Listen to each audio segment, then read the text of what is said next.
I'm Raymond. This is RPadTV. Thank you for hanging out with us. Today, we're going to talk about our 3 favorite television shows of 2025. Joining me today, we have Carlos from Revisiting the Mania. What's up, Carlos? Hey, thanks for having me. Thanks for being here. And for those of you who are expecting Mac Marshall due to a last-minute party emergency, he is not able to make it. Oh. So we're bummed not to have Mac, but we are thankful to have the wonderful Paul Semmel. Thank you for filling in, Paul. How are you? No problem. You know, us white guys, we're all interchangeable. Thanks, Mac. Oh, wait. Like, which one are you again? So, but before we get started, I know this is a very perilous, difficult, divisive time, and I think I'm speaking on behalf of my guests and the entire show in saying that we all stand with Paul Dano. We do not think he is the worst actor in SAG, no matter what Quentin Tarantino says. That was an odd situation. Yeah, it's like that was like a vendetta against them or something. I don't know. But he said, like, I don't like Owen Wilson. I don't like Paul Dano. I don't think Matthew Lillard. I mean, they are kind of like cut from the same cloth of white guy, aren't they? I never thought about that before, but I like Paul Dano. I liked him in Batman. I liked him in The Girl Next Door. And of course he has his big Daniel Day-Lewis movie. I don't think he's he's not my favorite actor or anything, but I don't think he's the worst actor in SAG. So I don't know where that came from. Yeah. I mean, I can understand. I mean, I can understand somebody having a negative opinion about somebody, but to sort of say it like that, like especially when there's like, Steven Seagal and like all those like sort of low rent, like action people who can't really act, I mean, that part got a little weird for me. Like him saying like, yeah, I didn't like him in this movie. I think he almost ruined it. Like, okay, yeah, that's your opinion, and I don't agree, but fine. It got mean and personal. Yeah, and I've met Paul, and he's interviewed him once for The Girl Next Door, and he was a very, very nice kid at the. I mean, now he's an adult, but at the time he was a kid. So they do grow up. Yeah, that goofy kid from About a Boy got to date Jennifer Lawrence. So how time flies. But yes, we are talking about our 3 favorite television shows. We're going to start with number 3 and work our way up. Paul, why don't you kick us off? You have a very interesting pick that I was not expecting. So my number 3 pick is the Jimmy Kimmel Live post him being fired, so to speak. I mean, quite frankly, like I could have talked about any number of the late night talk shows that deal with political comedy this year because they've all been really, really funny, whether it's John Oliver or Jon Stewart on The Daily Show, Stephen Colbert. But Kimmel post, like when he came back, like he's just been a lot sharper and a lot angrier about stuff. And it's been, as a result, just a lot funnier. Like the other guys have been pretty consistent, even like, especially compared to like the last time Trump was in office. But like, once he came back, I think the combination of him being sort of fired and then coming back and being championed by people has really encouraged him. Like it's calmed down a little bit, but like for the first like month after he came back, like he would walk out and it was like Metallica just, got on stage. Like people were just cheering and they started yelling Jimmy, which is like something they do on Colbert Show all the time. Right. But part of that also is he had 1 week in New York, so the crowd was amped there. Right. But even now, like his audience is just super amped to see him and whatnot. I will say this, I think Colbert has also been really good since the news of his firing has hit. Because he doesn't have to be careful anymore. What are they going to do? Fire? Yeah, but I would argue that he's as funny now as he was before that happened, whereas Jimmy has, I think, stepped up a little bit. So yeah, I mean, out of the 3 majors, I would say Colbert was always the edgiest. and Fallon was always the limpest. But I'm a fan of Kimmel a lot. I especially my boy Gear. I love Guillermo so much. I think he's hilarious. Yeah. I love his red. And I love, and that's another thing to point out is I love the love that Guillermo now gets as well because of this. Like I think people kind of realize like, oh crap, we're never gonna see Guillermo again, and like now they just love him, and like I've been a Guillermo stan for years now, so I'm like, why are you guys just catching on? He's awesome. But yeah, Kimmel was always, he was kind of the goofiest of the three. But now he's more in that he still has his goofy humor, but he's getting more of that Colbert edge about him. So yeah, I kind of see where you're going with that. And I do appreciate it also. Also, don't give Jon Stewart shout outs in the Daily Show without the other guys. I really enjoy Josh. Oh, Johnson yeah.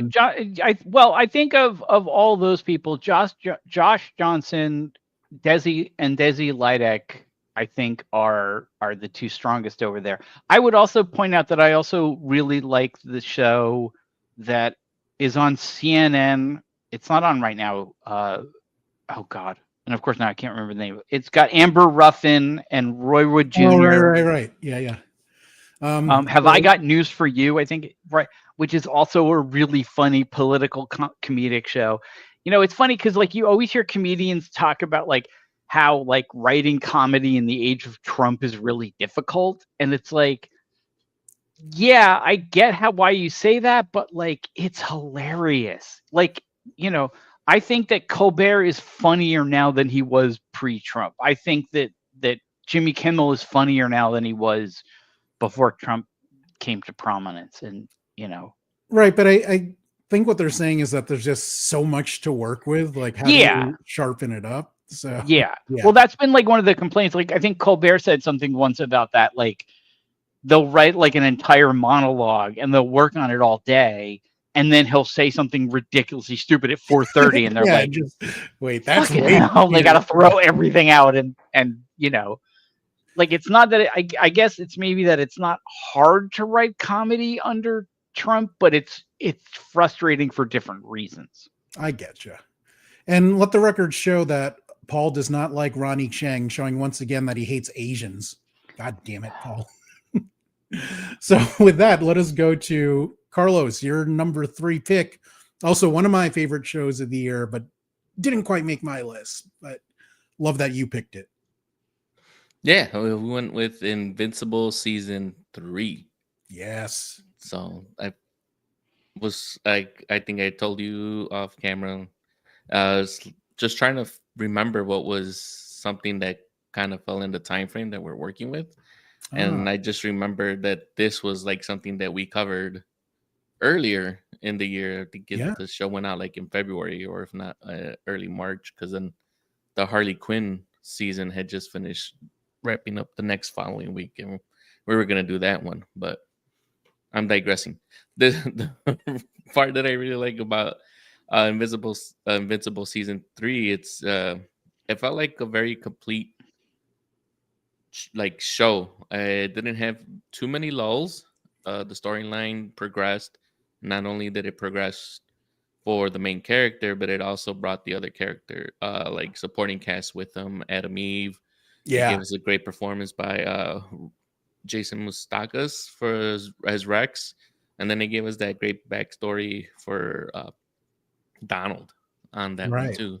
So it did a lot of things that sometimes some shows get a little bogged down just focusing on the story for the main character, but this season just gave us a lot more possibilities, not only for the main character here, but also for everyone else that's in, I guess, his orbit and whoever the supporting cast is. Yeah, I love that you gave Jason Mantzoukas a shout out because he had the big sacrifice scene as Rexplode. He's I like that guy so much. I just think he's hilarious, and his voice just makes me laugh. But also, Pimento and Brooklyn Nine-Nine is one of my favorite sitcom characters. Also, I just like being able to talk about.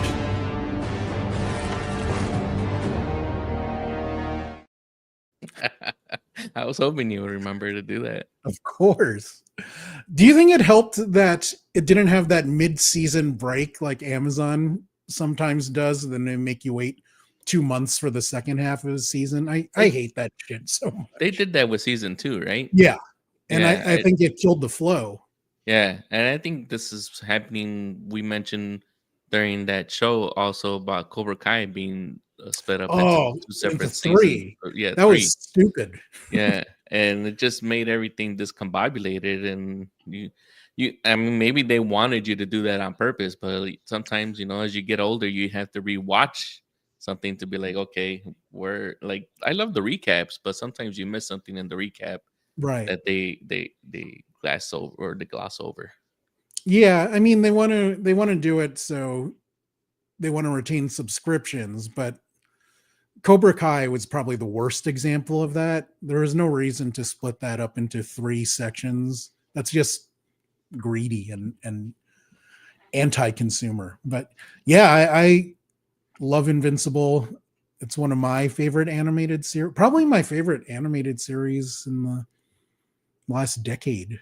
I think they did such a great job of adapting it and modernizing it. And it also gives me a chance to say, oh, Britta's in this. So I love me some Gillian.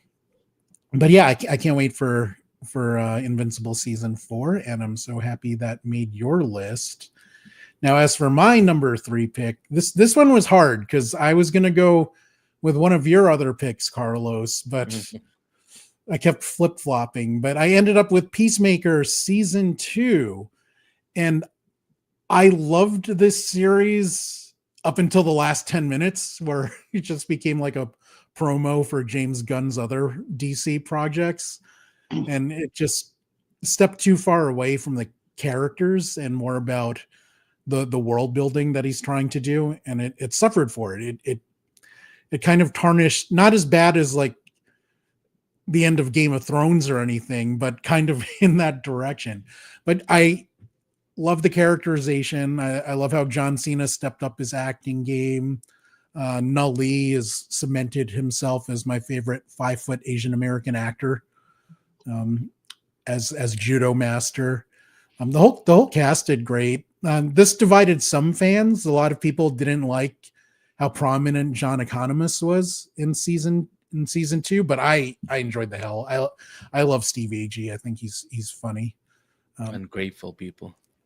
Yes, but yeah, I mean, I thought it was a very solid show, an excellent show actually. Some people don't like the new song. I love the new song a lot. I just think Foxy Shazam is ridiculous, and Eric Nally, the lead singer, that guy's a character, and you can see him also in Superman. But yes, Peacemaker season 2 was my number 3 pick, but the other one that I was considering happens to be your number 2 pick, Carlos. What do you got? Gen V season 2. Aha. So Gen V season 2, and I thought my initial review here that this brought a lot of wild twists and turns, but it also gave us a lot of growth with just like Invincible did. Yes. With I guess we could say the 3 main antagonists, or I mean protagonists. Sorry. What I feel is within the 5 that made it out of Godolkin University, got you, which was Marie, Emma, and Jordan. Yes. Right. So we have that. This show, the pacing was also very good with this particular show, in my opinion. I didn't have a lot of lulls or a lot of filler episodes. Everything that they showed us, all the little breadcrumbs led to it led to something eventually. Either if it was in like the penultimate episode, or the episode before that where we got the reveal of who Cypher really is. Yes. He's Ariana Grande's boyfriend. Yes, and he was not Hamish Linklater. What did we decide on that one? Well, I keep calling him Hamas a dick biter. It's funnier to me, but yeah, I think it's Hamish Linklater. Yeah. So it's just I felt like out of the superhero shows that we got this last year, like Daredevil, Reborn, Ironheart, and like you mentioned, Peacemaker. This was a show just like Invincible that I couldn't nitpick uh little by little, where it made me hate it. Or if I talk to somebody that isn't you guys and reviewing it, but someone else is like my friends at work or something like that, where A I'm non-nerd. talking, yeah, where I'm like talking to them, and then they point out something, and then that sometimes that will make me mad, and I'll start picking at it. But I couldn't find anything with that show, and now I'm noticing the trend that I'm liking gory things and very violent shows for some reason, because I'm also enjoying the It Welcome to Derry show. So Carlos is all about the violence. Yeah. I would say that Cypher, when he was being played by Hamish Linklater, I think he might be my favorite villain of the year. He crushed that role. So Yeah. good. It's so, like when we did the review, I was so disappointed that Godolkin, the whole Cypher thing reveal happened there, and I wish they would have just drawn it out a little bit more, where it went into the episodes of the new season of The Boys. But can you do? Yeah, and the last two, I mean, there are only two of them, but the two seasons of Gen V I've enjoyed more than the last two seasons of The Boys. It's just it's more original and fresh because there's a lot less source material for them to be working with, and they're doing really different things. And there's a lot less setup because it's now you're just treading water and moving all the pieces into place for the ultimate showdown against Homelander. Right. And I don't know. Billy Butcher is kind of getting tiresome. I'm like, yes, you're angry. We've seen it, blah, blah, blah. You curse a lot. Like, try to do something new. But yeah, I just found just the whole tone and writing of Gen V much more refreshing than The Boys, which I still think is an excellent show. I just think I've enjoyed Gen V a little bit more. So as for my number 2 pick, I would like to thank Sal Saperstein for being a part of the excellent ensemble of The Studio on Apple TV Plus. This one kind of came out of nowhere for me. I wasn't really tracking it at the beginning of the year. Caught some previews maybe about a month before it was released, and this ended up being one of my favorite comedies in the last few years. It reminds me a lot of the Larry Sanders Show, which is one of my favorite comedies ever, in that it's a critique the same way that Larry Sanders critiqued the late night talk show industry and Hollywood in general. This does the same with the movie industry, and it's so funny. Some of the cameos they get of actors playing themselves. You have Greta Lee, Davy Franco, who apparently is a sorcerer in real life, and of course we have Catwoman. They were all fantastic. I love the way it was. Mackie was Yeah. Yes. I love the way it was filmed. It was kind of like a frenetic, single camera. And sometimes the camera movement would get intentionally shaky to try to add a sense of tension. And it really did do that for me. I really love the way it was filmed. I love the the old school Hollywood buffet where they had the big drug party. And yeah, Zoe Kravitz was hilarious. I did not know that she could be that funny. I know Davey was that funny, but I love that he just totally leaned into it. Apparently, during the press tour for Now You See Me 3, Davey was saying that, people would come up to me all the time. Man, I wish I could party like you do in the studio. And he's like, yeah, I never really partied like that. I was playing a character. That's my brother. You don't want to talk about him. Yeah.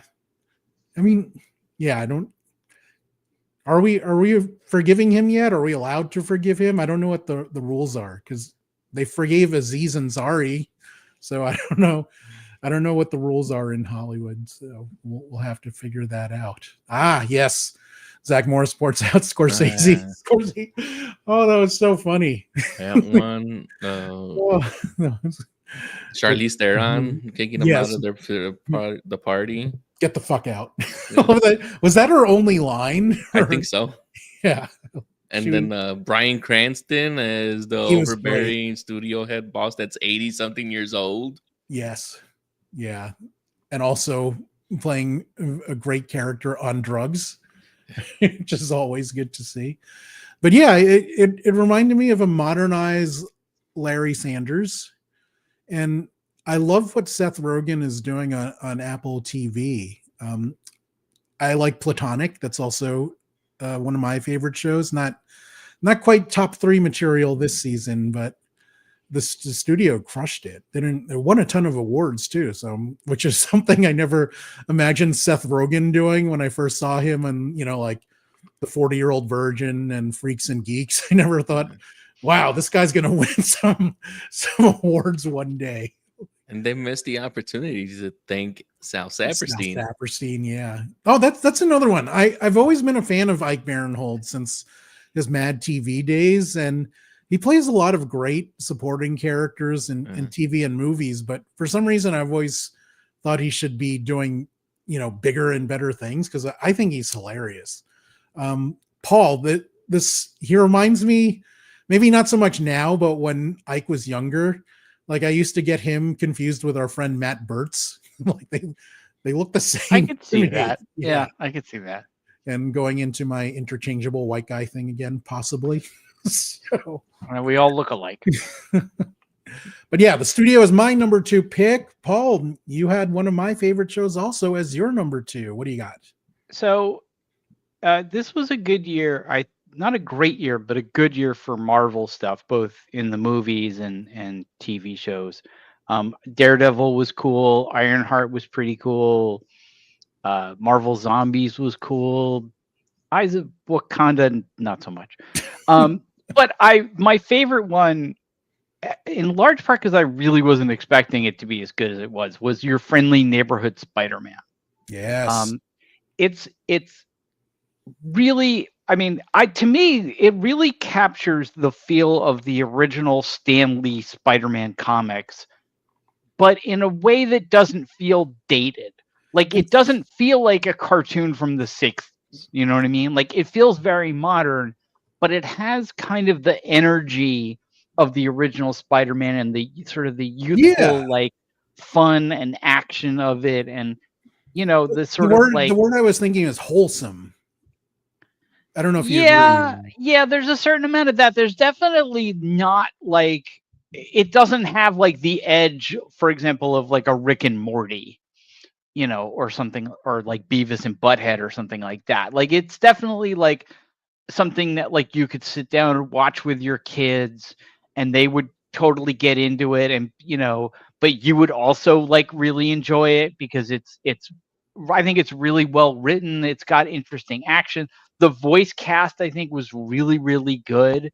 I loved how it kind of came back around with some of the things that they did with it. I'm glad that it found an audience too. I'm glad that it didn't kind of get dismissed by people our age group as just being like a kids thing. I'm glad they didn't make it just a kids thing, first of all, and I'm glad they didn't get dismissed as just a kids thing. Right. And that we're gonna get more of them. I don't mind somebody doing like a Spider-Man for kids, like, and they do them, but like, I was kind of glad that they were like, what, there's adults that are gonna want to watch this too. So yeah, like, going into it, I didn't have any expectations really, and after the first episode, I was like, wow, this is way better than I was expecting. My expectations were that it was going to be a kids show. Right. You know what I mean? Like, it was like when I sat down to watch, there's a animated show called Young Jedi Adventures, I think it's called, where it's like a bunch of little Padawans and like Yoda's in it. And like, I sat down to watch that because it's Star Wars and I have to watch everything Star Wars. And that show is really just for little kids. Right. Like, there was nothing, like, I was watching it and going like, okay then. And nothing wrong with that. Kids deserve their own entertainment just as adults do, but like, it was kind of when I went into this Spider-Man thing, I was thinking like, okay, this is going to be a Spider-Man for kids. It's going to be like very safe and very silly. And like, I'm going to be bored after like 10 minutes. And it was none of those things. You know, Right. it was not edgy. It was not like, you know, Spider-Man wasn't out there like yelling like, you know, fuck you, Doctor Strange or whatever. But like, it also at the same time, it wasn't like juvenile. It wasn't like so watered down that like an adult couldn't enjoy it. So Yeah, and there were a few moments that got surprisingly heavy. Like I was surprised by some of the violence in it. No, 'Cause yeah. from the art style, it doesn't look like it would be, you know, a violent cartoon, but there were some scenes like, whoa. yeah, I mean, it's not violent enough for Carlos, of course, because you know who demands that there be like buckets of blood Yes. and whatnot. But It's like like at least 60 rounds per second. Yeah. yeah, you know, he demands that everything is like the end of the Tarantino movie where the woman gets lit on fire and And there's lots of feet. yeah, That's but, his you thing. know, what is it? Was it Once Upon a Time in America? Is that the one where like the woman from Andor gets like her face bashed in and then is running around and ends up in a pool and Leonardo DiCaprio lights her on fire with a Oh, yeah, flamethrower? Yeah. Yes. So we have a great comment from Zach Morris. Isn't Seth Rogen involved in Gen V and Invincible too? Yes. He and his partner, what's his face? Evan Goldberg. Evan Yeah, Goldberg. Evan. They're both producers on Gen V and Invincible, and Seth also plays Alan the alien in Invincible. So yes. If you haven't noticed, then pick that up. Yeah. When Alan talks. Yeah, like I can't do the Seth Rogen laugh, but yeah, he does have one of those unmistakable voices.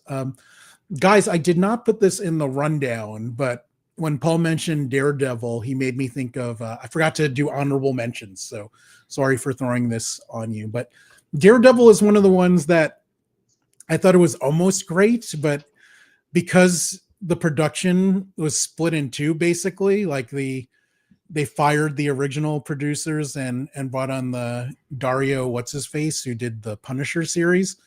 It just felt, you know, like two different shows being mashed into one.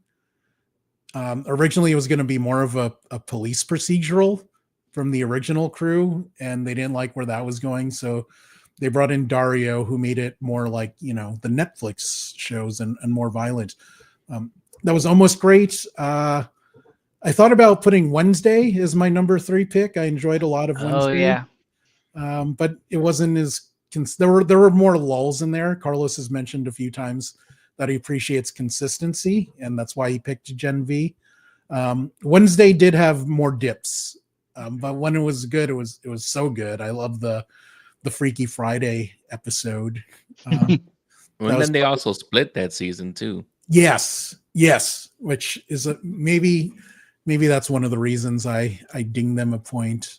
Paul, you were going to include John Oliver, but chose again. I was gonna see John Oliver at one point, but then I was like, I'm doing Kimmel, and I was gonna see something else, but then when I got to my number 1, I thought like, no, this is really more. I don't know, because it would have been very easy for me to just be like, oh, I like this cop show and this cop show and this cop show, but like that's kind of boring. So right, decided to share the love. But I do agree with you about Wednesday is certainly one of the better shows of the year. I thought the new season of Rick and Morty was really, really good. Saturday Night Live was a lot of fun this year. I mean, there's just, you know, a whole bunch of things out there that are really good. Yeah. How about you, Carlos? Again, anything that you were considering that didn't quite make the list? The Studio is the one that you mentioned, and it's just because I could nitpick a little bit on that one a little bit more. I don't want to get too picky at it right now because then I'll just go down a rabbit hole. But I feel like it didn't flesh out a little bit more of Catherine Hahn's character.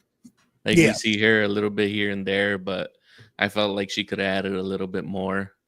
Like we got a Quinn-centric episode with about the parking space. He wanted a bigger closer parking space, and which is good because I've never seen that actor before, and so it's maybe to help them shine. But I was like, you have Catherine Hahn, like, It's also use this more room. expensive too. Yeah, but So, yeah, yeah, I understand, but it's just yeah. that's just the one thing I can nitpick, and I'm trying not to go down a rabbit hole on that one. And then the other one I believe was oh,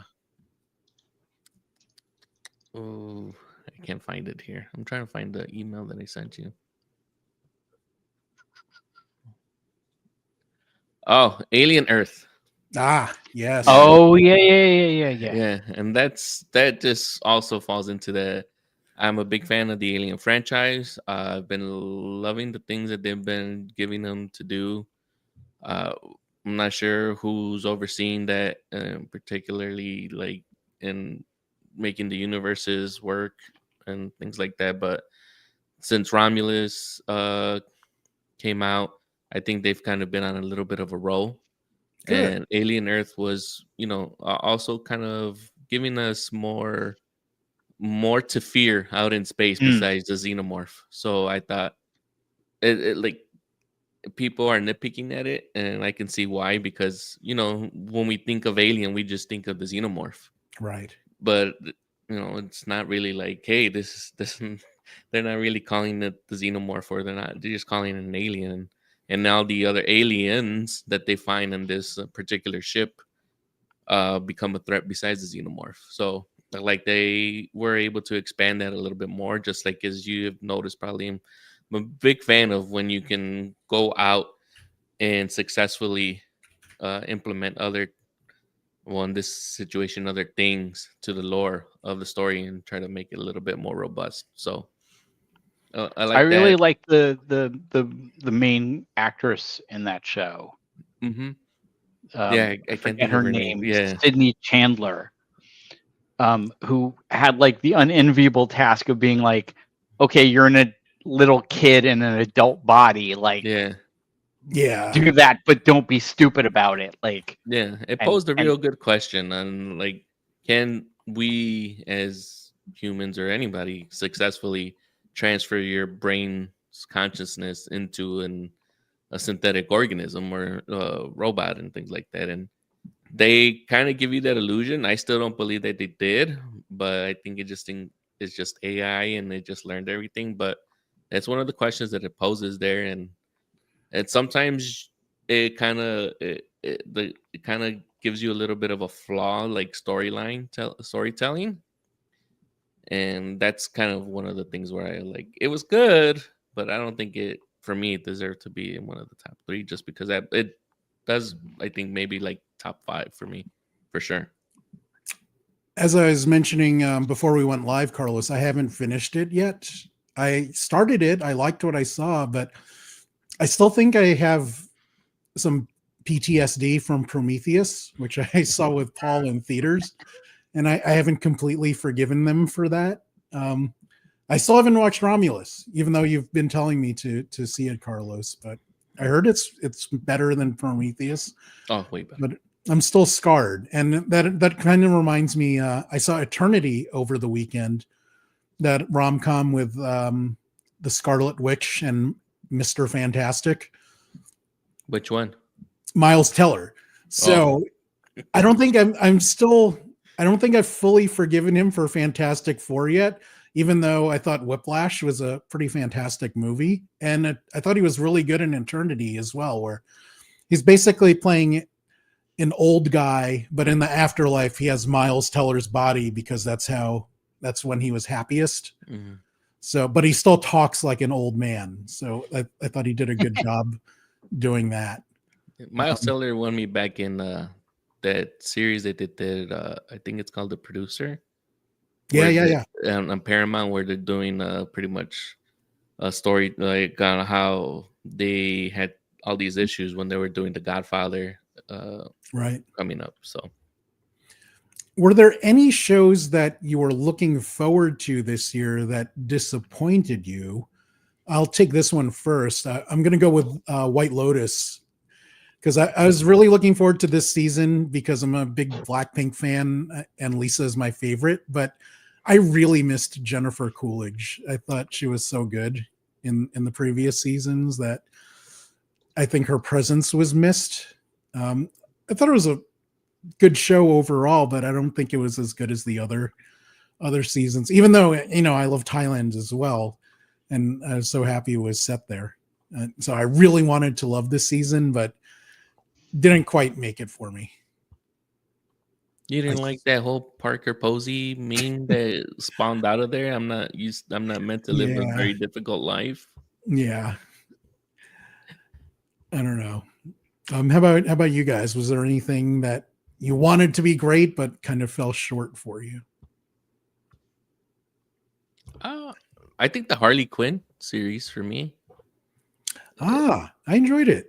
I enjoyed it, but it's just so used to it being like overall like even and having those moments, and it just Yeah. felt like it didn't really progress any of the characters more.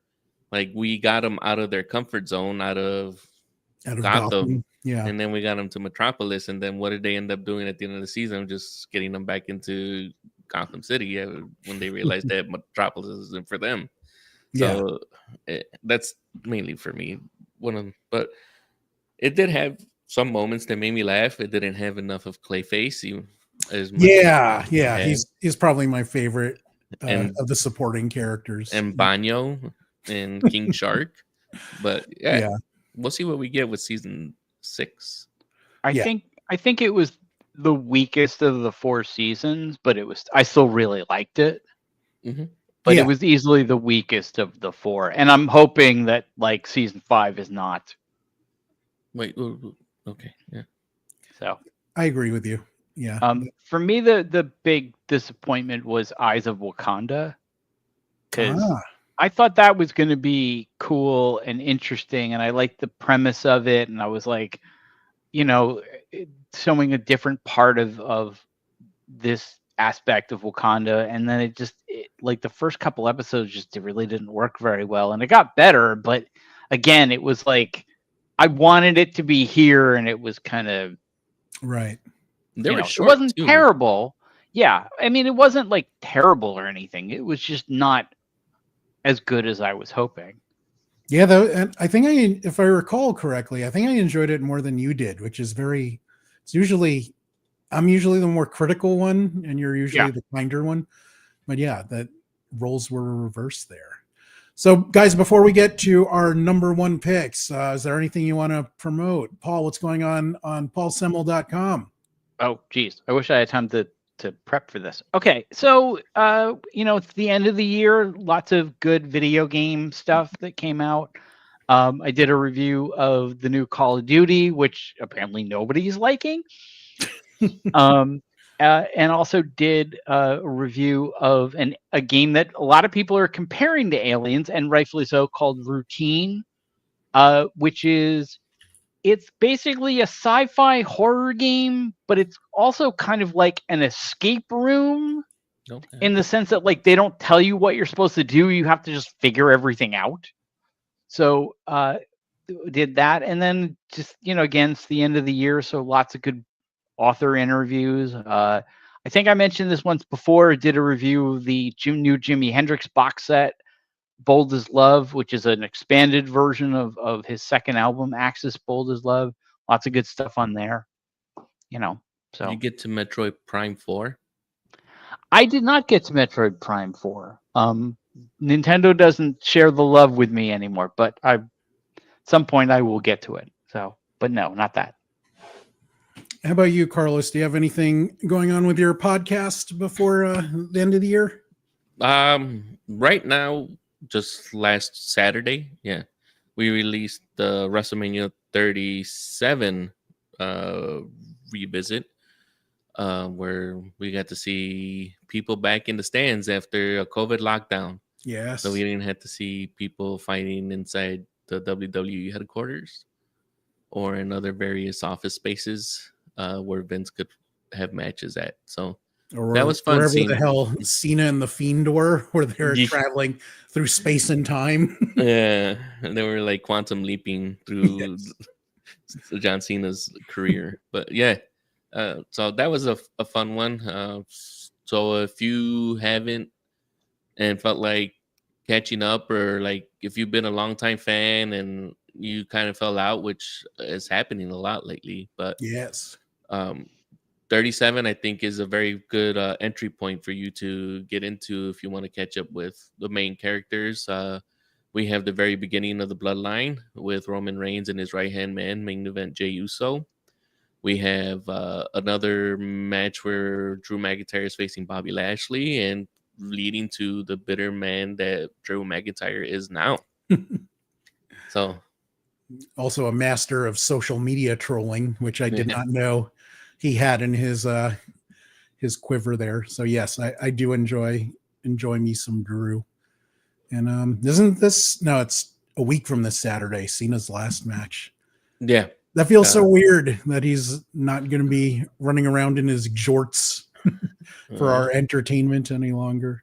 Rumor is it's gonna be a curtain jerk match. So Yeah, he wanted that voluntarily. That's very cool and surprising. In wrestling, when somebody says they're going to retire, do they actually retire, or is it like with rock bands where they're like, "Oh, we're doing a farewell tour," and then like 3 years later they're back on the road again? Most of them are like rock bands, but Cena's very adamant about saying he's doing it. Right. Shawn Michaels came back for one match for a shit ton of Saudi money, and the match sucked. Not really his fault, but he regrets it a lot. So I think some people look at that as a recent example. I mean, because I could see in wrestling somebody saying like, "Oh, I'm going to retire," but they don't really mean it. That's and then they come back. Whereas like rock bands, when they say it, they're like, "Oh yeah, we're gonna retire," and then like they're like, "Oh yeah, we're bored or broke or whatever." Yeah, both Ric Flair and Terry Funk had like more retirements than Kiss and Motley Crue combined. So, yeah, that's the more. I mean, for a lot of them, it's like an addiction because you can't get that crowd reaction. You can't replicate that adrenaline anywhere else in your life, really. So, yeah. And they're all addicts. No. So yeah, with that thought, let us go with our number one picks. Carlos and I actually have the same pick, and Mac wanted to make a point that even though he wasn't here, this was his number one pick as well. Oh, okay. Clean sweep for Andor? No, Paul hated it. Oh yeah, I forgot. I didn't Sorry. hate it. I forgot that this is Paul and not Mac. Oh, yes. That's right. So Carlos, why did you pick Andor as your favorite show of the year? I mean, many reasons. Let's hear yours. Well, there are many reasons. Primarily because the lead is of Mexican descent, which we don't have a lot of representation of my heritage out in the mainstream television, which I appreciated. But regardless of that, it still had the difficult task of making that bridge from the end of Revenge of the Sith to the beginning of A New Hope, or not the beginning of New Hope, but Rogue One. Rogue One, and it's there's a lot of difficulties that you can have with that, especially like making a character work with in the beginning when we meet Andor. Yeah. In Rogue One, he just comes off as a very unlikable character, which is very very uncharacteristic for rogues, I guess you can say, to be in a Star Wars movie, kind of like a Han Solo-esque character. But as the movie progressed, I think he eventually gained into that type of typing as a character. So we all wanted to see that, and that the fact that they had a plan to, what was this supposed to be, like a 5-part series originally? I think it was 4. Okay, yeah. If I'm not mistaken. So, yeah. That they were able to still like take this 4-part plan or 4-season series and able to condense it into 2, and it still has the same like it doesn't feel rushed. It doesn't feel like there's anything that may have left you like with any plot holes, and it kind of it kind of cuts off most of the loose ends except for a couple, and I can't think of the ones now. But it progresses Andor, and we get introduced to Luthen, who's played by Stellan Skarsgård. Right. Pronounce that right. So and we meet him, and then you get to know him. You get to kind of like root for him because he's like kind of masterminding the whole rebellion from his antique. Is it an antique or gallery collection? Yeah, something like that. Yeah, and he's trying to stay one step ahead, but also give the rebel the infancy of the rebel alliance going, because he knows that the empire is no good and then needs to be taken down. And just the way that he tragically knows that he has to give himself up. And this is pretty much like no one else talks about Luthen after this. So it's it was good to see that there's kind of a reason, is because that nobody knows about him except for like Andor and Mon Mothma. right. So Right. it gives you stakes for like it gives you the characters. It gives you just enough time to like know these characters and kind of invest in their backgrounds and in their motivations. And I thought everything, like I said, went pretty well as far as that whole 2 seasons, or in the second season that we're mainly talking about. Absolutely. Call back to Paul's number 3 pick. I remember when Diego hosted Kimmel during Kimmel's summer vacation. I think he was the first guest host, and he made this joke saying like, "I'm the actor that your mom thinks is Pedro Pascal." Love that gag. But I am such a big fan of this series, and going into season 1, I thought, like most people thought, like they're going to make a series out of this side character that didn't seem too consequential at the time. And, he ends up dying. But this has been my favorite Star Wars series since Rebels, or my favorite Star Wars anything really since Rebels. And I am shocked at how good it was, just from the writing, the acting, the sets. And these performances were just fantastic. You mentioned Stellan Skarsgård before. I always thought he's a fantastic actor, but I did not realize that he had a stroke a few years ago and that it's hard for him to memorize lines now. So he kind of has to cheat his way through a lot of things. And he still delivered a killer performance in this.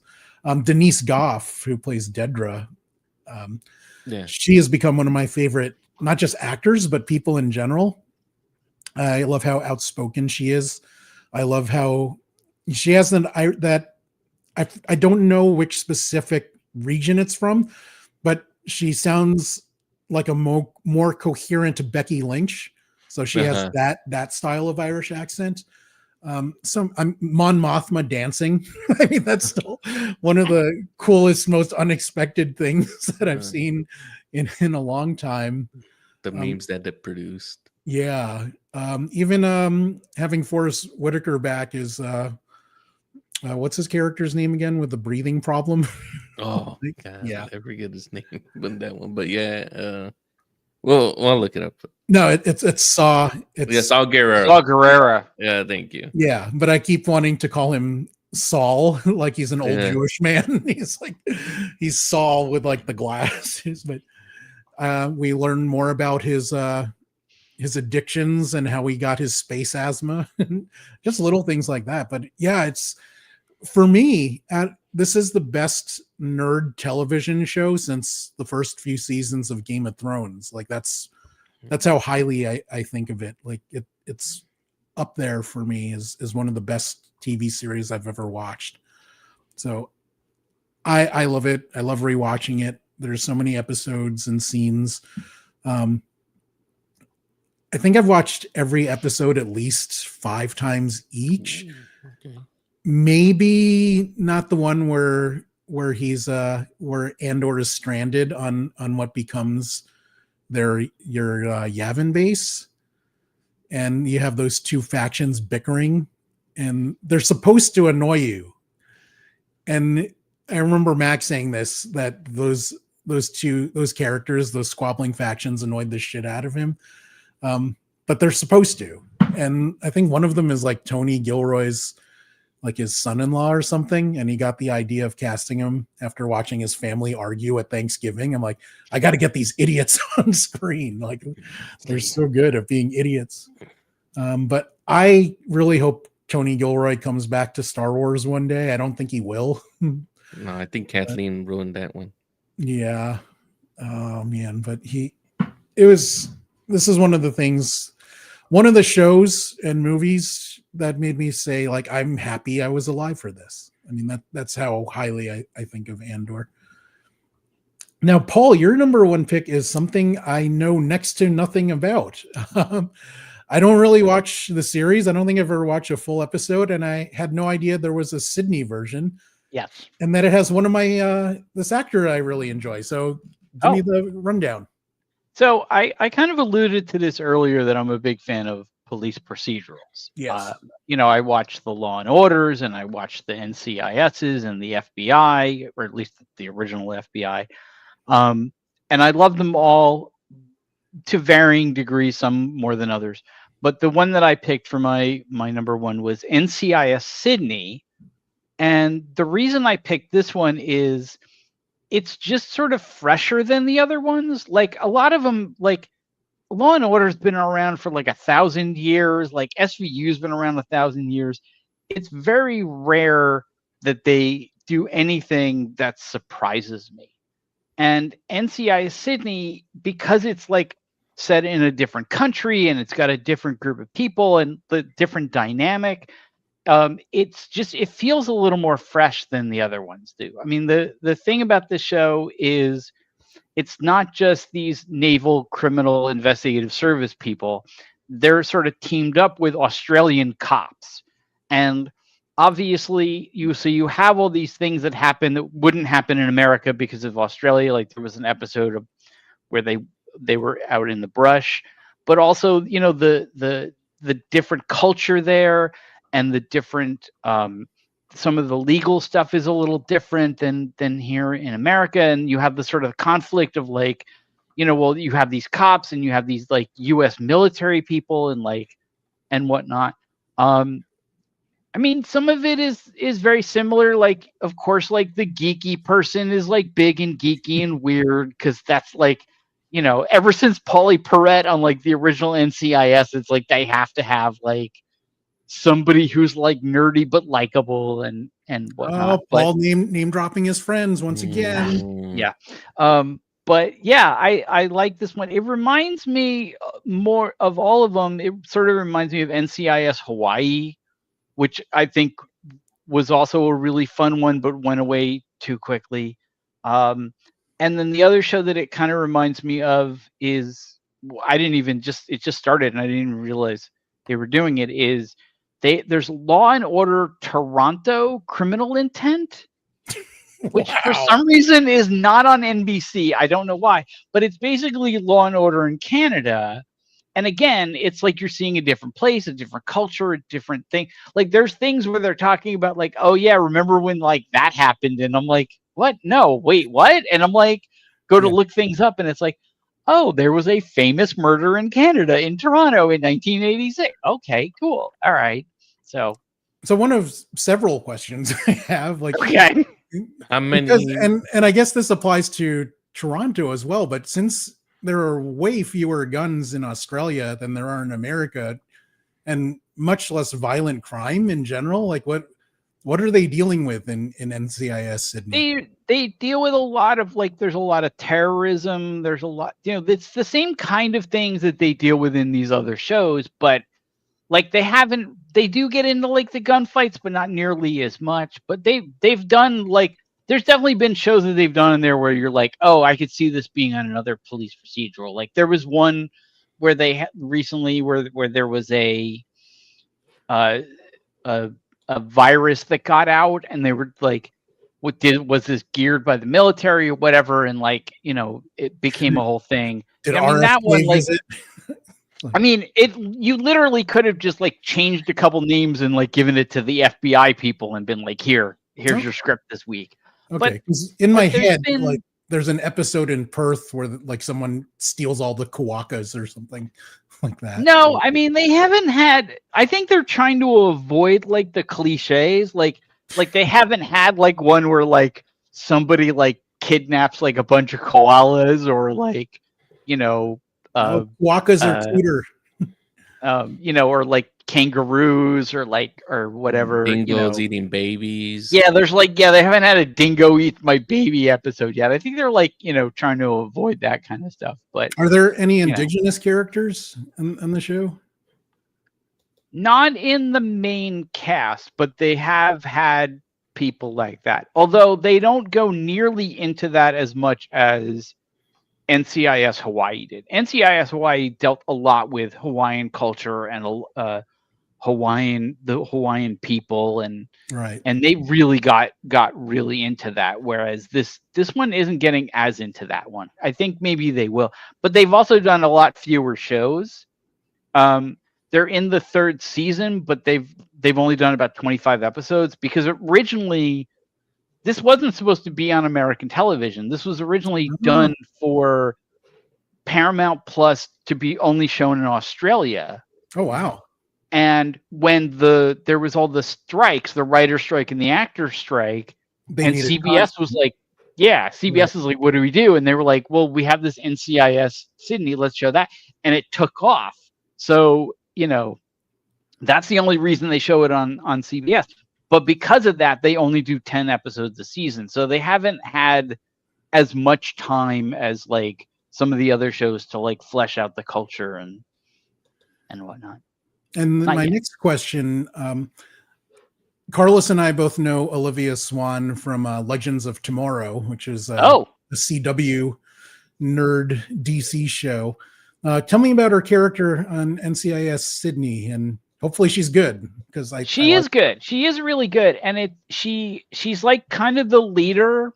She plays a woman who's like ex-military, so she knows how to fly a helicopter.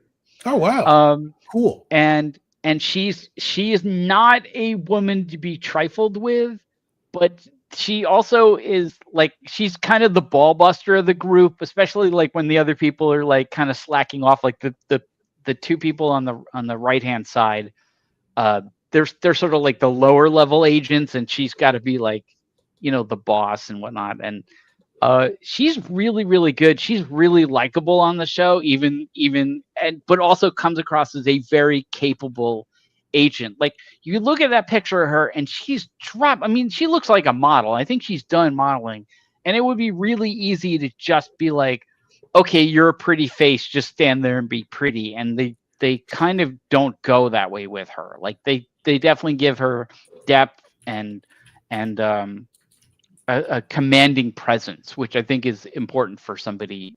She's the Gibbs of the group. So, and she does a good job with it. What accent does she use in the show? Because she's American.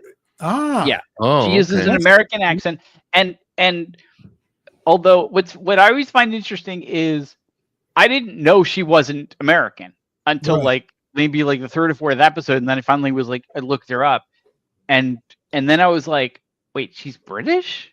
Yeah. Mm-hmm. Okay. Yeah, because in Legends she uses her natural accent. So that's where Carlos. I've never even heard her do a natural accent. I don't know what it sounds like. But I would think it's interesting that like other people can do an American accent really, really well, but like when Americans try to do other accents, like it doesn't always work. No. We got Dick Van Dyke probably is the worst. Yeah. Well, the only one that I remember that ever really impressed somebody was Tessa Thompson in the Marvel movies.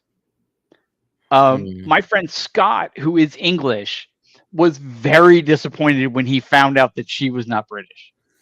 He thought for sure that she was British, and he was very, there was that sense of British pride. And then I was like, no, she's from like Oakland or something. And a few people have, and this is a long time ago, so I don't know if it's changed, but I remember people being impressed with Gwyneth in Sliding Doors, but I don't know if that is aged well or not. I have not seen that movie since it came out. Yeah. The guy that played Johnny Storm in Fantastic Four, I didn't know he was British either until I watched the press tour. I'm like, whoa, when the hell did this happen? Oh, the guy from Stranger Things.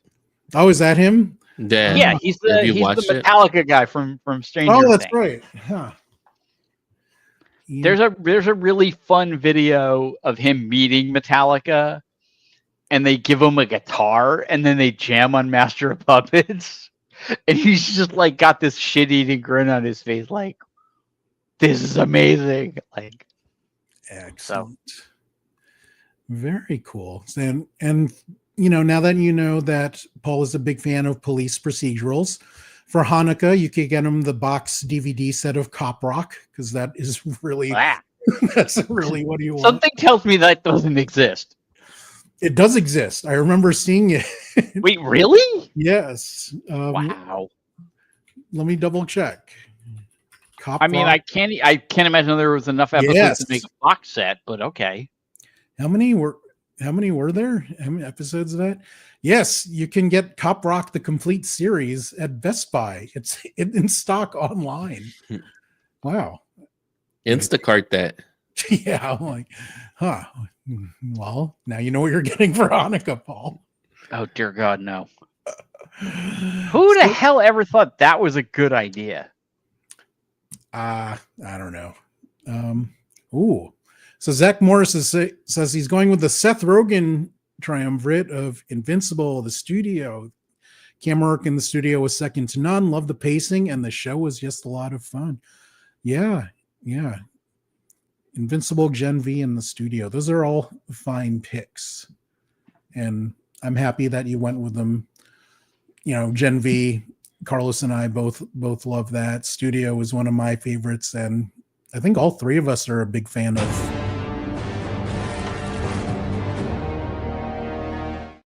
Yes, twice in one episode. Whoa.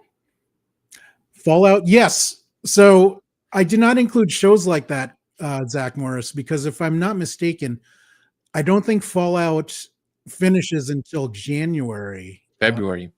Oh, wow. February. Yeah. So I thought that's season 2. Yeah, season 2. Yeah. So I will count that for next year's. Yeah. That's the reason why I didn't mention it. Welcome to Derry, because it could suck balls for the last 2 episodes that it has left. You mean it could pull the last 10 minutes of Peacemaker? It could be like the last episodes. Yeah. So, but yes, those are all fine picks. Thank you guys for sharing your picks. Zach Morris, thanks for hanging out and sharing your picks. If you're watching this after we've gone live, please share your favorite TV shows in the comments section. Paul and I will be back next week with Mac, hopefully, and we'll be talking about our favorite movies of 2025. And the week after that, Paul will be joined. No, Paul Ray. Yeah, it's Paul, Ray, and Raymond for the best video games of 2025 for our final episode of the year. This is my friend Ray. My other friend Ray. So yeah, he goes when we're filming, he's Ray and I'm Raymond, just to keep it, and that's our preference anyway. So it kind of works out. And we'll be back in January, where we'll be talking about our most wanted movies, games, TV shows. I promise Mac that we'll do an episode about Rocket Man. It's wow, I didn't know anyone else liked that movie aside from Mac and I. Wait, no, my reaction was not that. No. My reaction was not to that. I was like, I didn't know that there was a other Rocket Man, and I thought that it was about Elton John. So I was surprised. No, it is I believe it's 1997. It is a Harland Williams comedy about a space monkey. So I wasn't even thinking of that. I was thinking, I'm thinking of the Rocketeer. That's what I was thinking. Oh yeah, that one. Yes. Who was in that again? I don't remember. Huh. I don't know. But yes, thank you for watching RPadTV. Hope you join us for the next 2 episodes. Don't forget to like, subscribe, all that good stuff. And we'll see you next time. What should I'm going to go with fireworks for my out this time. Yes. Bye, Laser. guys.